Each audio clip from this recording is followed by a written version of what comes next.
task of introducing you to our two really inspiring speakers this afternoon. But firstly, just a few housekeeping points. If the audience could please, I think you're all on mute, which is great, but if you could please mute your sound, and perhaps when the speakers are speaking, you could select the view and speaker option view to view people directly. Following both the presentations, in which the speakers will talk for around 10 to 12 minutes, Noam and I will present some reflections, and then we'll open up to question and answer session. And we're really encouraging your active participation, so please do post your questions and comments via the chat function on Zoom. So I'm really pleased now to introduce our first speaker. Leanna Buchanan is the Principal Commissioner for Children and Young People in Victoria, and she will discuss and reflect upon the implementation of the CRC in the Victorian context and reflect on successes and also challenges. So thank you and welcome to Leanna. Thank you. Thanks so much, Noam and Faith. I too would like to start by acknowledging the traditional owners of the lands on which we each, wherever we've dialed in from, are sitting or standing today.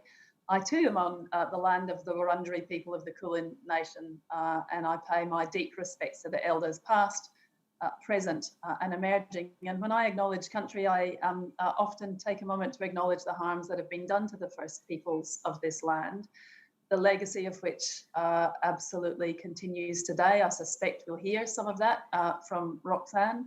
And certainly I have to say that between myself and my colleague, the Commissioner for Aboriginal Children and Young People in Victoria, Justin Mohammed, we see the ongoing impact of invasion on a daily basis when we're oversighting youth justice and child protection, amongst other systems.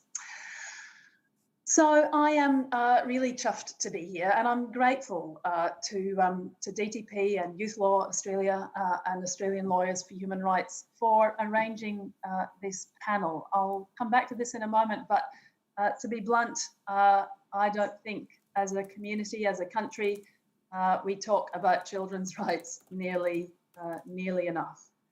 So of course today is a really significant day. We just heard from Noam, World Children's Day, the anniversary of the General Assembly's adoption of both the Declaration on the Rights of the Child back in '59, and then 30 years later, the Convention on the Rights of the Child.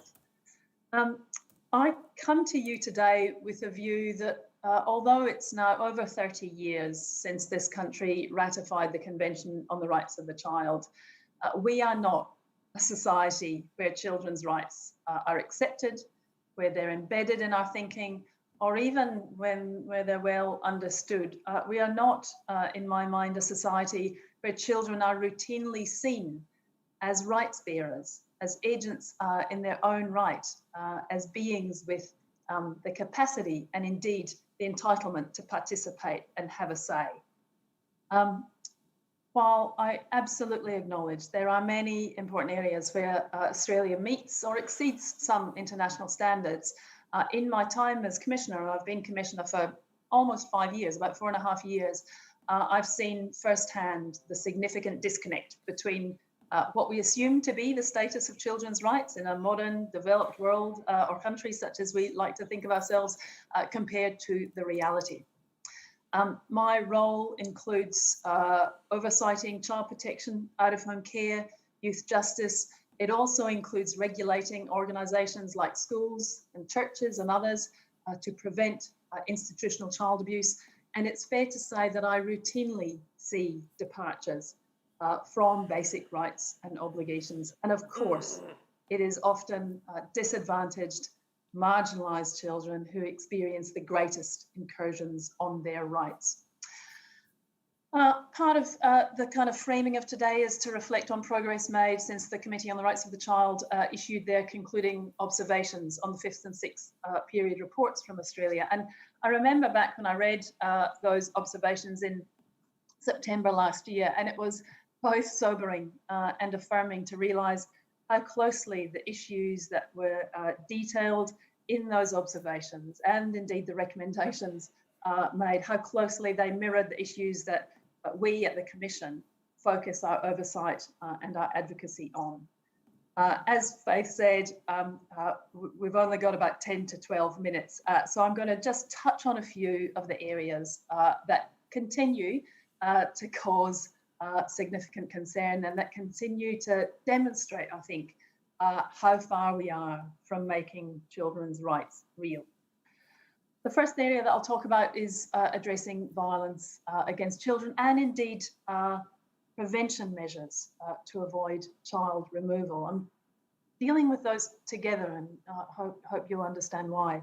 I might start, for example, on corporal punishment. Of course, we've had no progress in this country, certainly not in Victoria, on banning corporal punishment. It remains the case that whereas assaulting an adult is a criminal offence, that is not consistently the case when a parent acts in the same way to their child and the violence is assessed as reasonable chastisement. If I turn to child abuse in organisations, we had, of course, a Royal Commission into institutional responses to child sexual abuse. And I mean, I could easily put this in an area where there's been some progress because there has. But for example, that report, which is now, some years old, that report recommended two schemes to prevent child abuse in institutions and to make sure organisations respond properly. Legislated child safe standards, enforceable child safe standards, and a reportable conduct scheme. Now, we have that in Victoria. I, as Commissioner, administer those schemes in Victoria, but we are, despite that Royal Commission recommendation, the only jurisdiction in the country that has that requirement, those dual requirements that are really all about mandating effort upon organisations in Victoria. There's some 60,000 organisations covered by the standards, and those organisations are mandated to put child safety and indeed child empowerment as part of their frame. Harms to children in the home, as you might imagine, given our role oversighting child protection, I could say a lot on this, but perhaps I'll summarise it this. The reality is that the combination of a child protection system that is under immense pressure and what is a dire lack of programs and services to step in and support families where children are experiencing some harm, where there are issues in those families. That combination means that service responses are limited to only often the most acute and serious cases. And again, I can say I see this in my work. What that means is that many, many children are left to continue to experience levels of neglect, levels of violence, levels of sexual abuse, I have to say, with no effective intervention. And despite sometimes being the subject of many reports to child protection. If you're interested in a report that we did that really tried to highlight some of that, there was a report that we tabled, I think it was October last year, called Lost Not Forgotten. I might share the link afterwards. And that detailed the experiences of 35 children who ultimately died through suicide in adolescence, for the most part. One died at 12, and it details their experiences of a service system where child protection is so crisis-driven and kind of sets a threshold, sometimes far too low, but often very high. And there's no corresponding service system that can step in early and intervene and provide the support that's needed. And now, of course, the reason that I talked about some of the CRC issues and observations around preventing violence against children, along with the need for measures to prevent child removal, is, of course, if we had a far more sophisticated service system that was able to step in and intensively work with families and children at the early point, then that, of course, in turn would support efforts to stop children being removed. There is absolutely a reality that more and more children are being removed from their parents and placed into the out-of-home care system. That applies across the board, but it applies, and I won't talk too much about issues for First Nations children because I know Roxanne will talk about that, but I have to mention here how rapidly that rate of removal from family is applying to Aboriginal children. In the past 5 years alone in Victoria, the number of children removed from their family and placed in care has doubled. Aboriginal children in this state are now 20 times to be removed from from their family and placed in care than their non-Aboriginal peers. And of course, we know at the Commission, because we look closely, we still routinely see failures to facilitate connection to country and to community and culture for Aboriginal children when they're removed. That takes me to the second area that I'll touch on, which is the care arrangements for children when they are removed. Again, the CRC included some observations in last year's concluding observations and made recommendations about what they term alternative care. Again, we tabled a fairly significant report at the end of last year that details the experiences of children and young people in the care system in Victoria. We spoke to over 200 children and young people. About 70 of those children are Aboriginal children.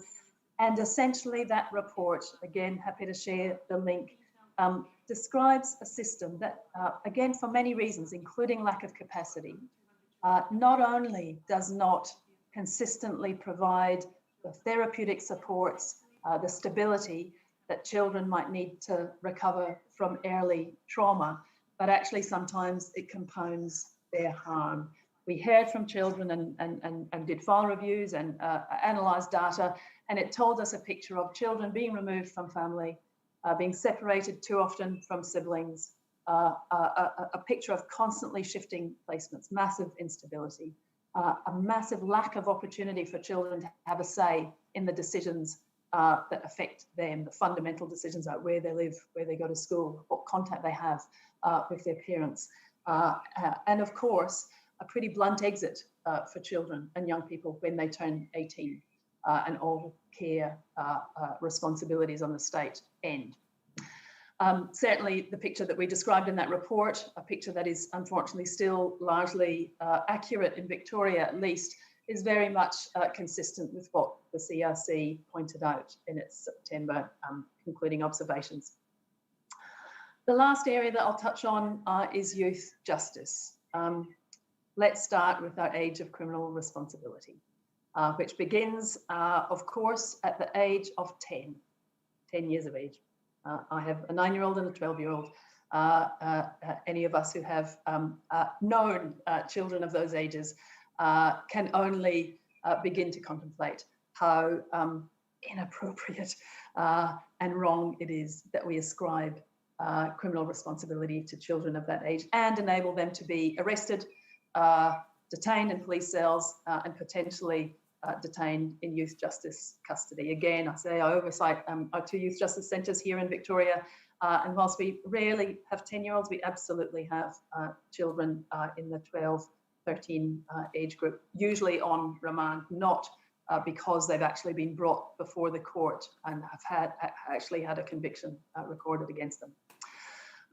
Of course, we know that the Council of Attorneys General nationally has pushed off a decision to raise the age as the Committee on the Rights of the Child has recommended, very clearly recommended. They've said that the age should be in line with internationally accepted levels and should be 14. On the positive, we've seen a commitment by the ACT to take that action. But the rest of the country, it shows no sign of quick action. And certainly based on what I see again in Victoria, those very, very young children brought into contact with the criminal justice system and often fast-tracked then on a pathway that will bring them back into the youth justice system and then ultimately into the adult criminal justice system. I'm certainly very keen to see change before the Council of Attorneys General process finishes. In terms of conditions within the centres, it's fair to say in my time as Commissioner in Victoria, our youth justice centres have been reasonably troubled. As Commissioner, I've had to raise issues around use of force, excessive violence, routine strip searching of children, the deployment of adult corrections, security and special operations staff as a feature, an ongoing feature in our youth justice centres. I've had to raise failures by staff to respond to children being observed, self-harming or attempting suicide. That was a very significant problem for us that we had to raise again and again and again.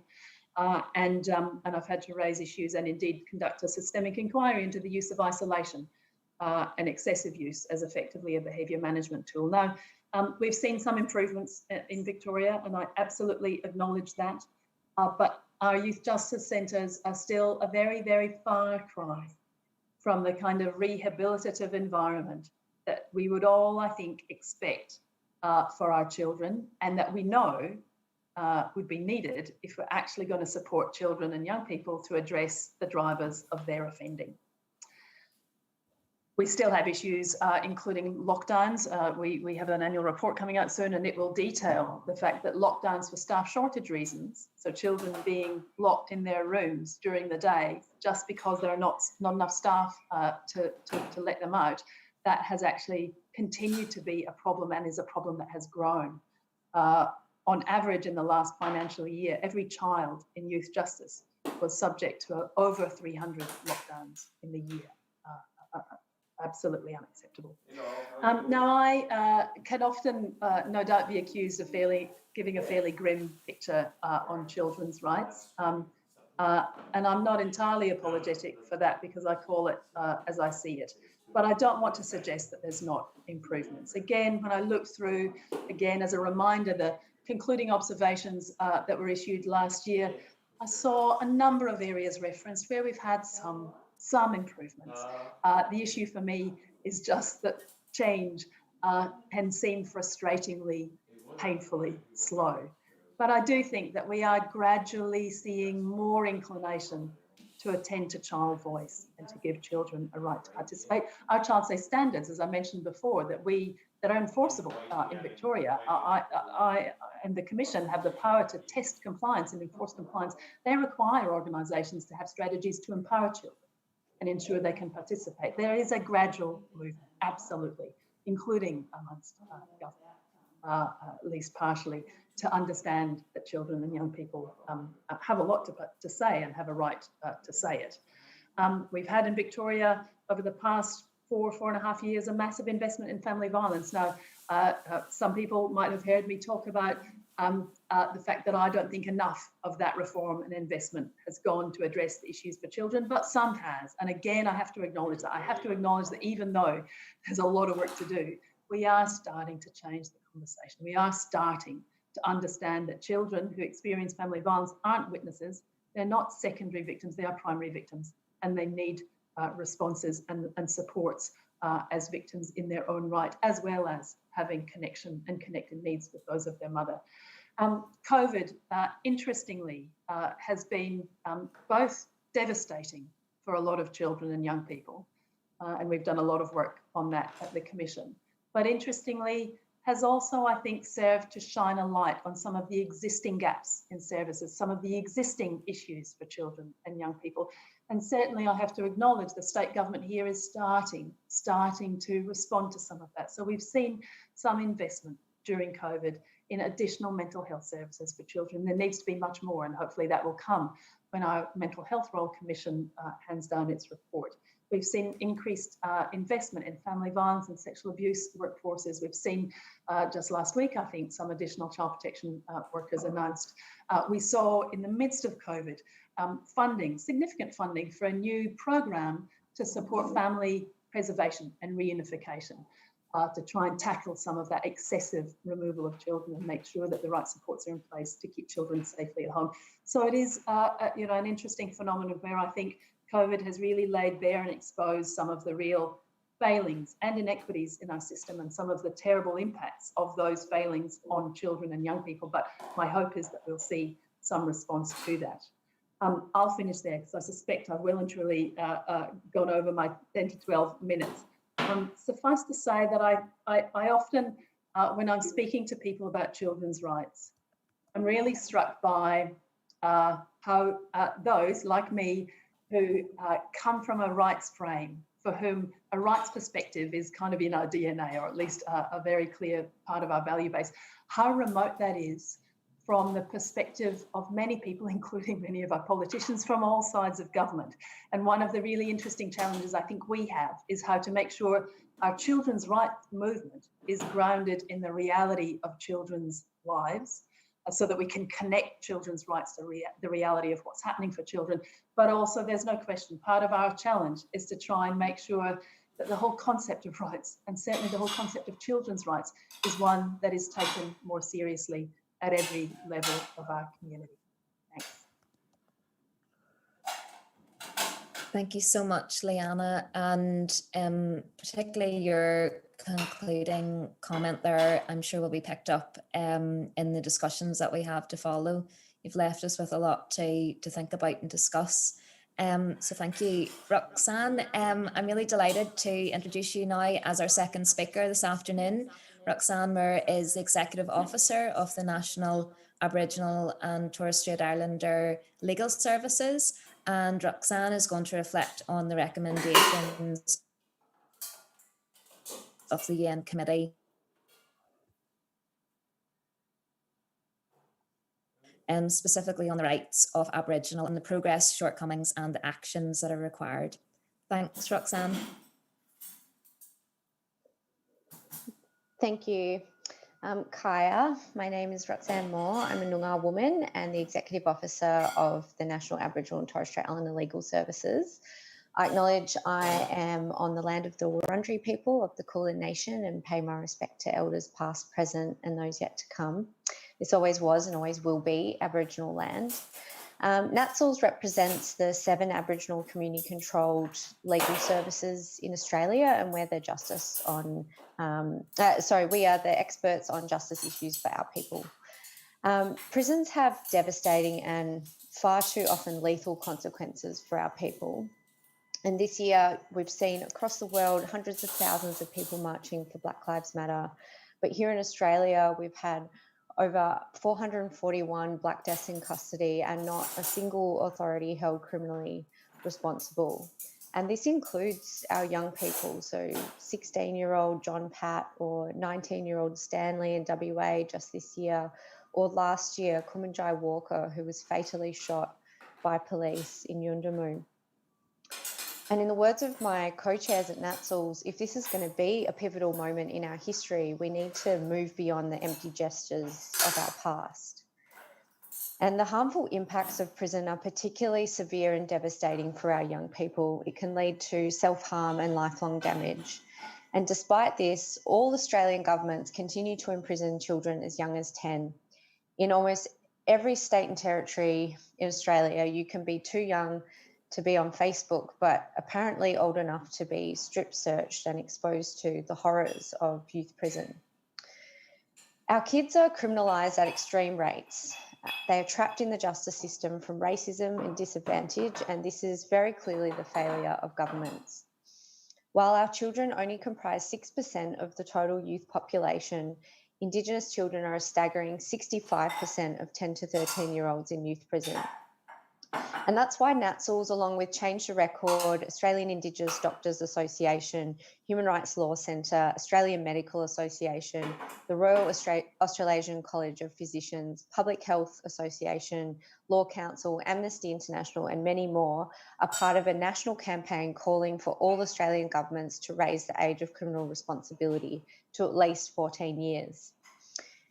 Over the years, as a legal expert, but also as a human rights campaigner, I've worked with many of our kids, young people and our families, and the experiences are hauntingly similar, whether it's in Mount Isa, through to Perth or Alice Springs, if it's in Melbourne or Redfern or Palm Island.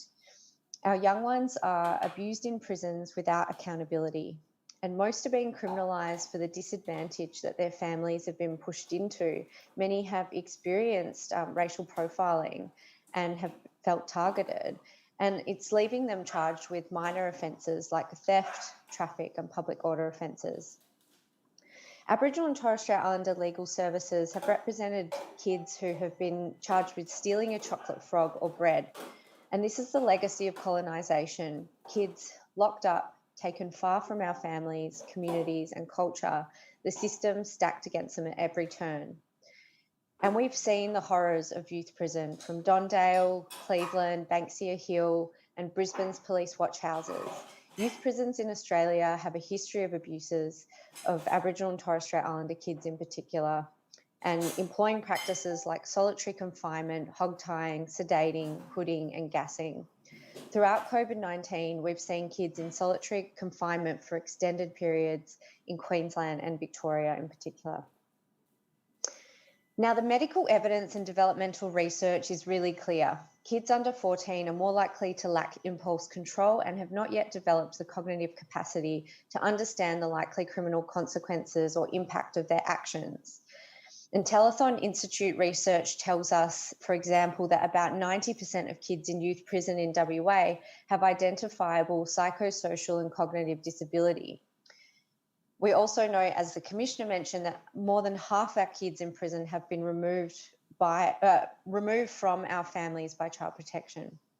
And the younger a child is locked up, the higher their likelihood of returning to prison. So the Australian Institute of Health and Welfare reports that 94% of imprisoned kids aged 10 to 12 returned to prison before they were 18. And that rate of return decreases with each year of age. Aboriginal kids belong thriving with our families and communities, and the broader public agrees with us. So in July, research from the Australia Institute and Change the Record shows that most Australians agree that children as young as 10 do not belong in prison, and Australia's age of criminal responsibility should be increased from 10 to the global median of 14 years of age or higher. We have one of the lowest ages of criminal responsibility in the whole world. Globally, the median age is 14. Countries like Germany, France, Chile, and Italy all have a minimum age of criminal responsibility of 14, and they have low rates of imprisonment of children. Last year, 12-year-old Dwan Hussein, the star of In My Blood It Runs, and a young Aboriginal fella from Alice Springs, travelled to the UN to tell the world that Australia must stop cruelling 10-year-olds in prison. And last year, the UN updated its General Comment 24 on children's rights in juvenile justice.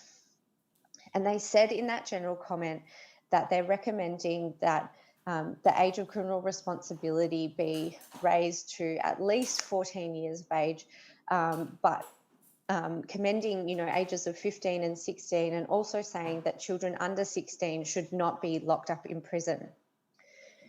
And the recommendation from the Committee on the Rights of the Child in 2019 was for Australia to raise the age of criminal responsibility to make it conform with the upper age of 14 years.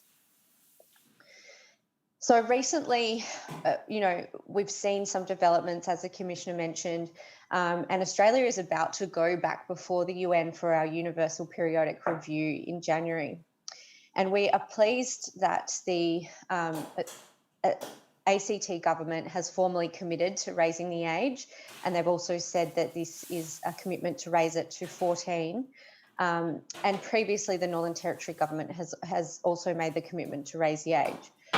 Yet in July, the Council of Australian Governments delayed an already 2-year inquiry into raising the age. Now, this has been delayed, they say, because there's not enough evidence of alternatives to imprisonment. And we respectfully disagree with that. We also note that the submissions to the review nor the reports arising from it haven't been publicly released. And in terms of the alternatives, there's a plethora of examples of this from Aboriginal-led alternatives, which are effective and help kids' lives. Just to name a few, there's the Aboriginal Legal Service of WA have an incredible youth engagement program. The Victorian Aboriginal Legal Service had a legal-specific program called Barlet Nulu, which has now been defunded. Deadly Connections in New South Wales has diversionary youth programs. Jira in Victoria has Young Love. There's Red Dust Healing, Bush Mob. There's Redfern's Clean Slate Without Prejudice, Sisters Inside, First Nations Girls Art Group.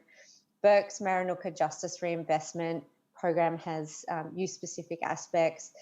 There's drivers programs that ALS New South Wales ACT run. There's incredible bail support programs around.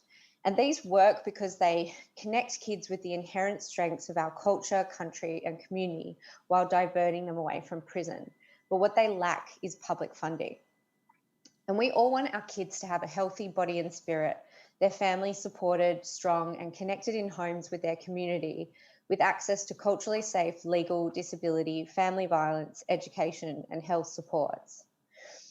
Then on the other hand, we have things like the justice targets, which have just been added to the Closing the Gap agreement, which we welcome that there are justice targets in the agreement. This is incredibly important, including a youth incarceration target.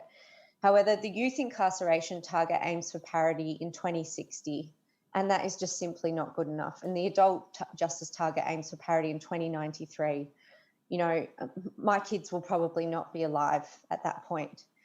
The solutions to ending the over-incarceration of our people is really clear. And there's just a lack of political will to do this. And we urgently need Australia to be complying with its human rights obligations, including around the optional protocol and the Convention Against Torture, and getting those independent mechanisms in place. We know that for our children's rights are not being upheld to international standards, including the UN Declaration on the Rights of Indigenous People, but also the Convention on the Rights of the Child. And we need to have the Australian government address systemic racism by fully implementing the recommendations of the Royal Commission into Aboriginal Deaths in Custody, the Northern Territory Royal Commission into the Protection and Detention of Children, and the Australian Law Reform Commission's Pathways to Justice inquiry, including through the well-known Aboriginal-led solutions, law reform, increased Aboriginal community-controlled and safe diversion, housing, legal, family violence, justice reinvestment and disability supports and services. And I also note that with the upcoming UPR review, the National Coalition there has, similar to the recommendations from the Child Rights Task Force, recommended that the age of criminal responsibility be raised to at least 14 years. We absolutely need to reimagine our whole justice system and make sure that the structural changes in place to undo the systemic and direct racism built into its foundations. We need to build futures, not prisons, which are no place for a child. Raising the age is one small step that governments can take right now, which we know will change the life of generations of our young people to come. We need governments to use decarceration strategies. We need to make sure that all of our kids are connected and supported and safe, strong in spirit, and have access to all of the wraparound supports that they need. We need to see change now in our lifetimes. And I don't want my kids or grandkids to face these injustices. We know our kids shine when they are supported, given opportunities, are strong in community, culture, and connection to country. It's time for governments to raise the age of criminal responsibility to at least 14, because Black lives matter, our young people's lives matter. They always have and they always will. Thank you.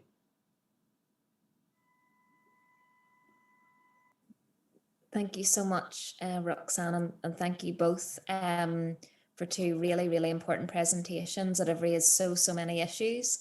I'm just aware of the time, and I might kickstart with one question and then ask and encourage the audience to populate the chat box with some of their questions. So firstly, I'd like to ask your opinions on what you think might be the most effective way to encourage the federal government in Australia to address and fully address really all of the recommendations in the concluding observations. And that's just sort of drawing on a point that both of you made and Roxanne's phrase about the lack of political will that exists currently. I'll go first. I'm smiling because I've been on a number of panels in the past 2 days, and I've had a version of this question, and I've been a little bit floored every time, because in a way that's what I feel I spend my working life and indeed most of my life outside of work trying to contemplate.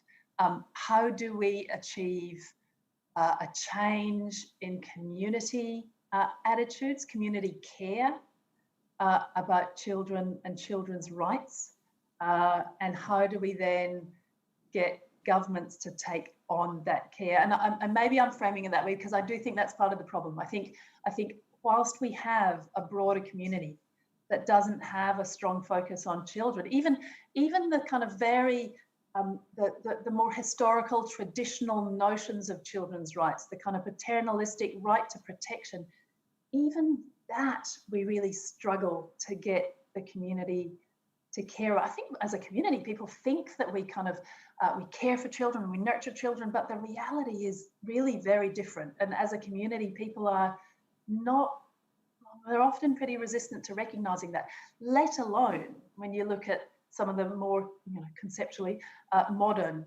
children's rights around agency and participation. So I don't have the magic answer, because I do think we just need to keep building the conversation, both the conversation about children's rights and children's capacity and children's development, but we also need to start to keep building the conversation about the reality about what's happening for children, what it means for a 12-year-old child to be kept in police custody and then taken into a youth justice centre, what it means for a child to live from infanthood in a family where the parents have a whole raft of issues, that is family violence, and there's no service system that can kind of step in and support that child and their family.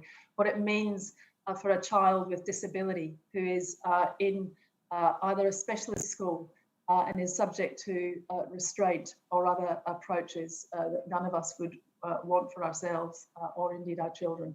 So I think there's something about just continuing and building, in fact, not just continuing, building up, ramping up the conversation about not only children's rights as a concept, but actually what the absence of rights means in real terms for real children right now. Thanks, Leanna. Roxanne? Thank you. Yeah, it is a really important question, because it's difficult to understand what the barrier is really for governments to take this action. I mean, the evidence base is so clear, medically, developmental research, but also in terms of like a, criminology perspective, and like from, the effectiveness of diversion and of, keeping kids out of the justice system.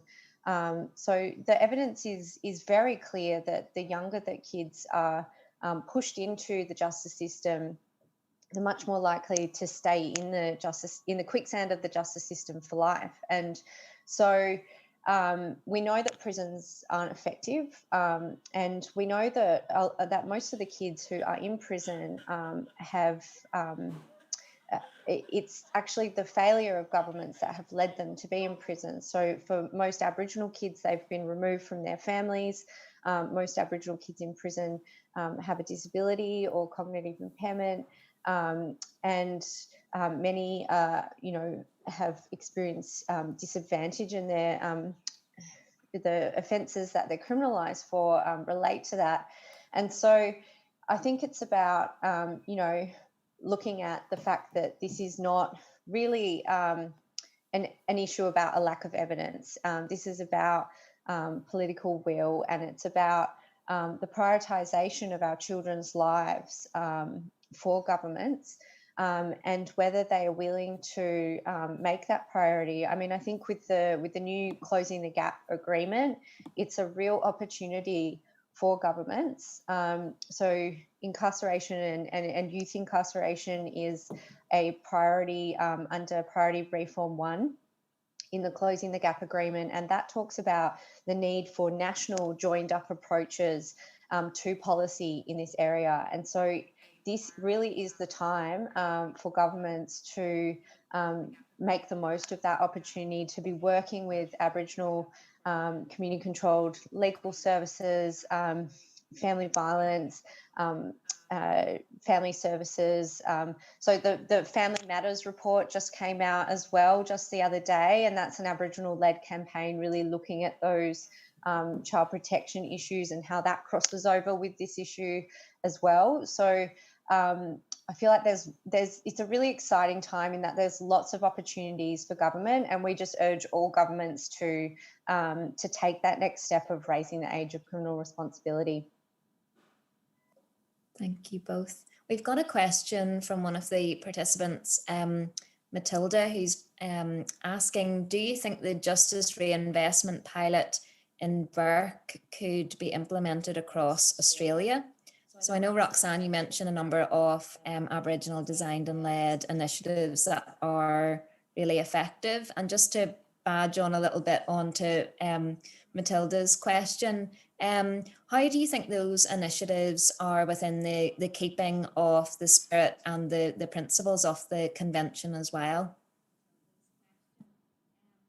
Oh, it's absolutely the direction that we need to go in. And I think the incredible thing about Burke and justice reinvestment there in the Marinuka project is that it is been Aboriginal led right from the start. It's a self-determined solution, and it's really been led by that community. They've really worked out what it is that they need from a very place-based approach, and it's having huge impact. So there was a recent KPMG evaluation done, which really details that evidence of the impact that they're having for young people across family violence, across all of the areas. So I feel like justice reinvestment is a hugely important part of the answer, and it's very connected to like the Convention on the Rights of the Child, the UN Declaration on the Rights of Indigenous People, and all the human rights frameworks, because it has that very clear link to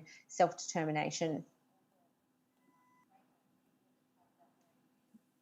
Liana, have you anything to add to that? Certainly nothing to disagree with what Roxanne said. I mean, I think justice reinvestment, for me, it's such a no-brainer. And it comes back to the discussion and the question about what does it take, and why, particularly in the justice space, is it so difficult for governments to follow the evidence.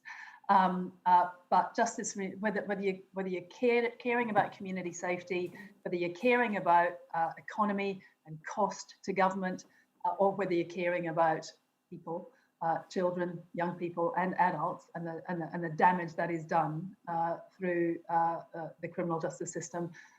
Any way you look at it, justice reinvestment it has to be part of the answer. And so, you know, again, and as I think you said in the opening, in a kind of past life, I worked for the peak body for community legal centres. We, you know, led a campaign on smart justice and evidence-based responses to crime and offending for adults and for children and young people. It is one of the greatest political blind spots, I think, is our again, collective inability to respond and put in place what will actually work, what will work for children and young people, what will work for adults who get caught up in offending. And again, I don't have the answer, but I do think until we change some of the community conversation, the media focus, then we are still going to see governments very, very, very scared, frankly, of taking some of these evidence-based approaches. Thank you. I think in both of your talks, I mean, a number of issues have been raised, and I think I would like to zoom out for a second and to look at some of the systematic causes for that, and along the line of some comments that were made by our participants at the chat function. So, colonialism and racism have been mentioned, and they are a huge factor in the current treatment of children in Australia, especially Aboriginal and Torres Strait Island children. But I think, and there is also, coupled with that, lack of respect, at least on the federal level, to human rights in general, and we are lacking a human rights framework and a child rights framework. And looking at the concluding observations, and some of the more general measures of implementation that the committee have recommended, most of them have not been implemented, most if not all. For example, the need to have comprehensive legislation with respect to children, they need to have comprehensive policy and strategy with respect to child rights and child welfare, to increase our efforts for data collection, to increase the independence capacity of the National Children's Commissioner and of the state and territories, the Children's Commissioners. All of those issues can be circumvented or implemented, setting racism and colonialism aside. They also don't require too much commitment to human rights. Those are systematic issues of good governance. And given that, I will throw the question back to you. I was wondering if you think that the some of the challenges that we are facing with respect to implementing child rights and protecting child rights in this country is more about, in addition to lack of respect to human rights, in addition to racism and colonialism, it's about something that in ways in which society sees children and the inability to recognize, as have you alluded to, their agency and the need to respect their human dignity at the core of things, which enables us, all of us adults, to get away with the ways in which we treat children.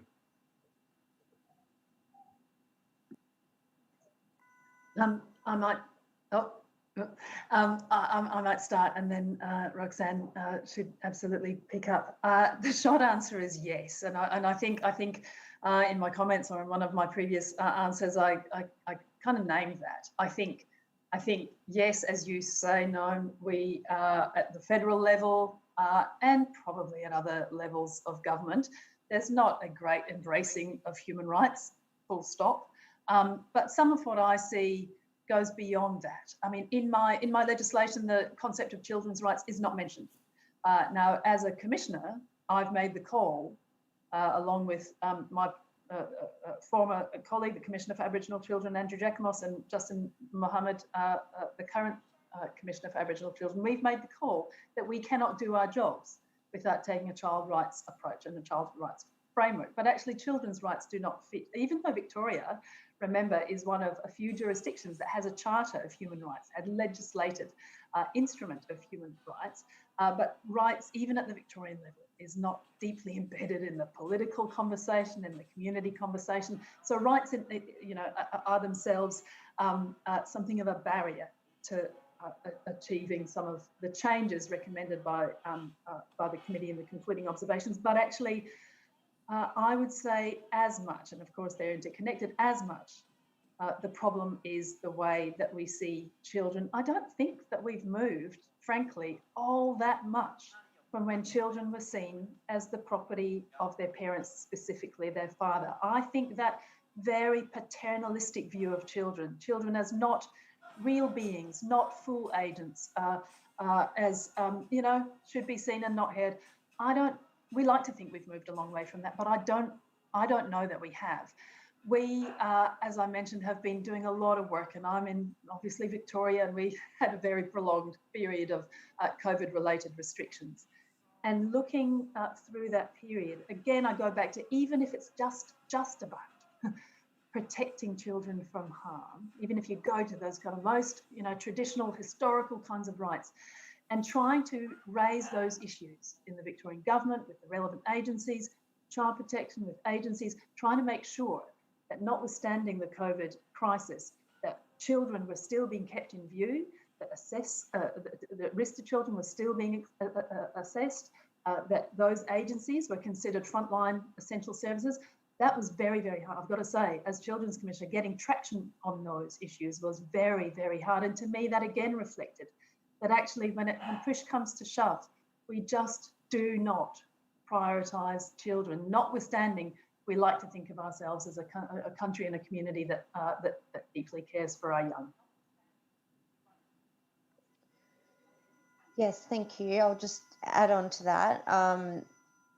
I agree with those comments, and I do agree that part of the issue is about the way that our society sees children, and particularly, I don't think you can really separate it away from like colonisation and racism though, and that ongoing legacy, because there's that double discrimination there for First Nation kids who are made even more invisible, but also are overtly targeted by police and other institutions. And I think that our young people's voices really need to be heard and to be platformed and leading these conversations and this change.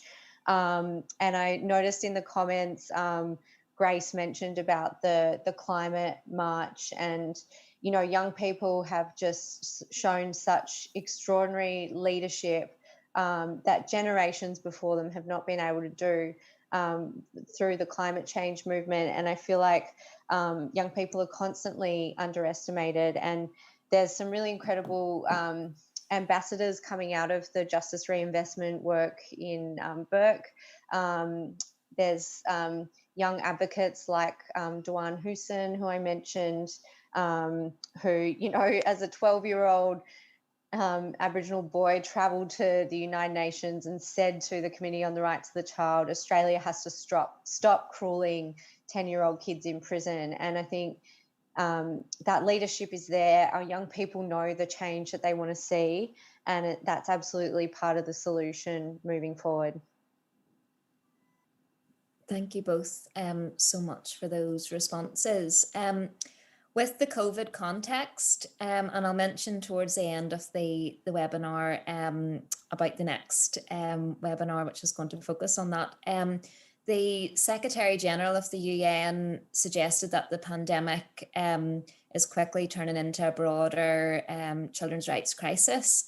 And the committee had called for the urgent release of all children from detention and prison. And we haven't seen, have we, anything in relation to the Australian government's response. Given that initially the big focus was that this virus was going to be affecting older people, it seemed that children became even more hidden, as Roxanne mentioned.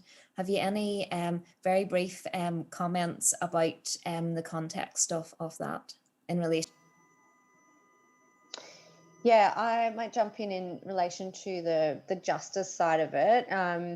So this was, has been a big focus of NATSL's during the pandemic, is the impact of COVID in prisons and also in policing. And there was the global calls, and we in fact saw many countries around the world releasing, you know, hundreds of thousands of people from prison, and we just did not see that here.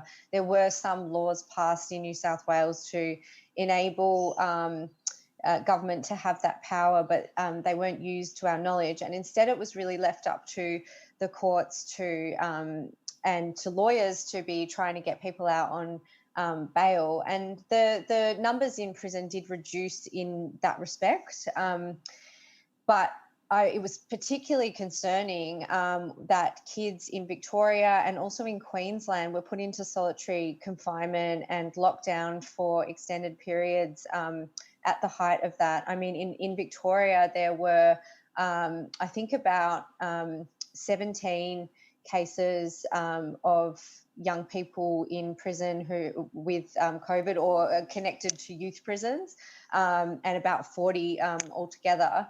And so that's really concerning, and that is a breach of those children's rights. And so what is being done to remedy that in Victoria, but also in Queensland, where there was an outbreak and kids were locked down in solitary as well?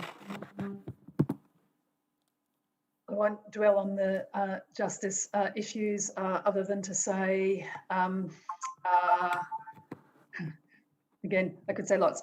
So other than to say children and young people entering youth justice custody in Victoria at the moment are still subject to 14 days isolation while they're tested multiple times. And I'm kind of working with the department to try and encourage them to review and change that as soon as they can safely do so in line with the public health advice. So some of those issues, Roxanne, that you're talking about are absolutely still live here. More broadly, again, very quickly, I think, yes, children have been even more invisible during this period, both kind of in terms of the public debate and in terms of practically they have been less visible.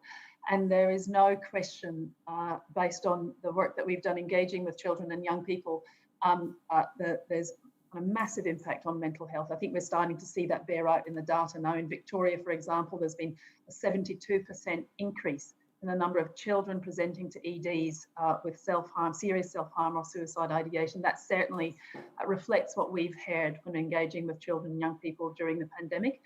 We've also had very significant concerns about children's safety and how invisible children were. So at the same time as we know, risks in family were absolutely heightened, be it family violence, parental substance abuse, other issues. At the same time, children were less visible. They weren't going to school. They weren't being seen by extended family. They weren't going to other friends' houses or sports groups.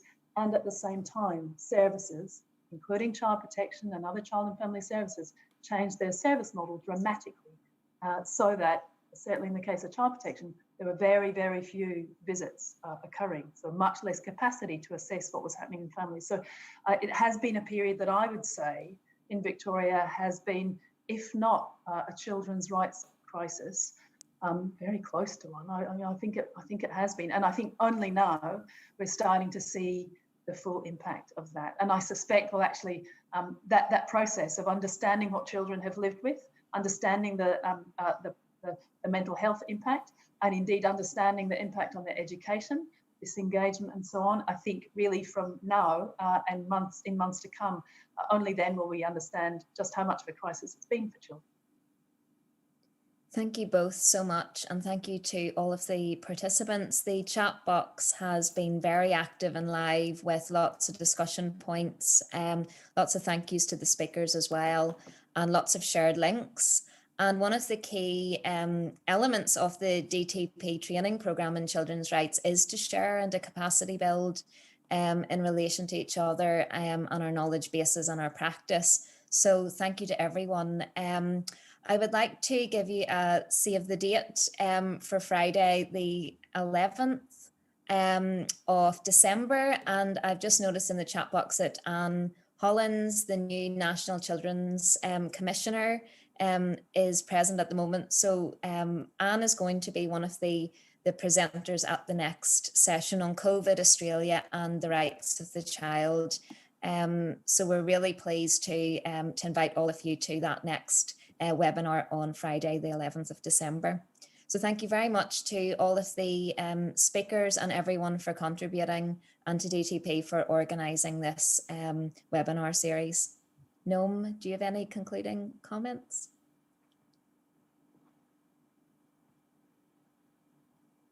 I think you were possibly on mute there, Noam. I'll just settle with wishing everyone a happy International Child Rights Day. Thanks everyone. Take care.